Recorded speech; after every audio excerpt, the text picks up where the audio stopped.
spherical region of space from which life has reached so far during the first 20 trillion years of the Big Bang, and nothing else. I don't have a single colleague who takes seriously the idea that space ends here.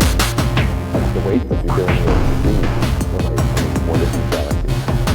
And inflation predicts space is vastly larger than this, probably even infinite. Quantum mechanics predicts that reality is even bigger by there being alternative histories unfolding right here.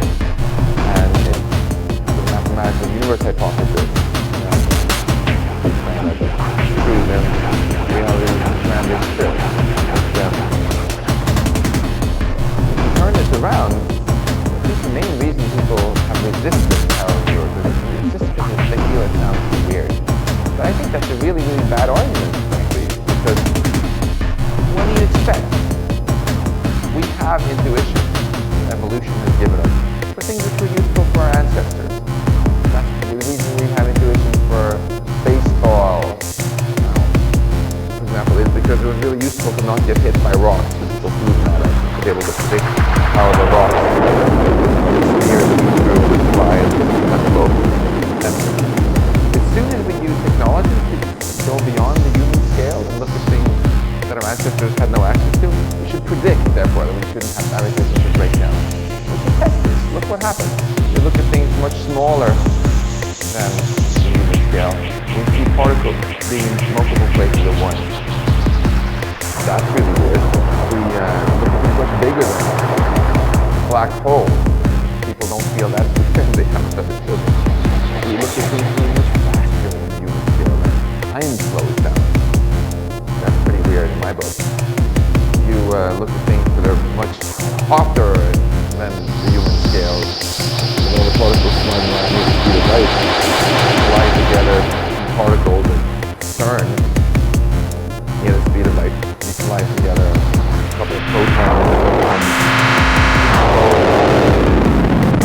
other weird stuff. That's about as fluid as it's colliding together to Volkswagen and gaining out 3 trains and cruise ships. You know, so I think the verge is already in. The reality is weird.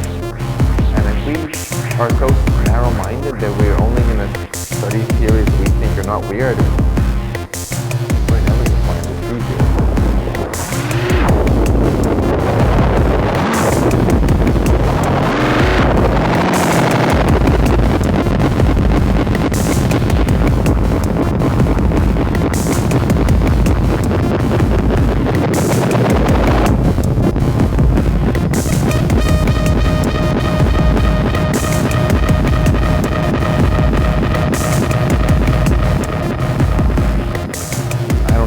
Colleague who takes seriously the idea that space ends here at the weight that we're doing here to see more distant galaxies. And inflation predicts space is vastly larger than this, probably even infinite. Quantum mechanics predicts that reality is even bigger by there being alternative histories unfolding in a sense right here. And if the mathematical universe hypothesis is found out is true, then reality is grander still. If you turn this around, I think the main reason people have resisted parallel universes is just because they feel it sounds too weird.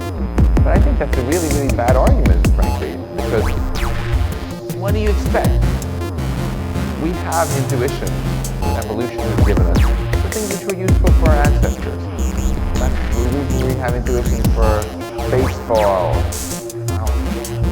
For example, is because it was really useful to not get hit by rocks, so people flew at us to be able to predict how the rocks and spheres we threw would fly and hit the envelope. And as soon as we use technology to go beyond the human scale, that our ancestors had no access to, we should predict, therefore, that we shouldn't have our intuition to break down. Look what happens. We look at things much smaller than the human scale. We see particles being in multiple places at once. That's really weird. We look at things much bigger than a black hole.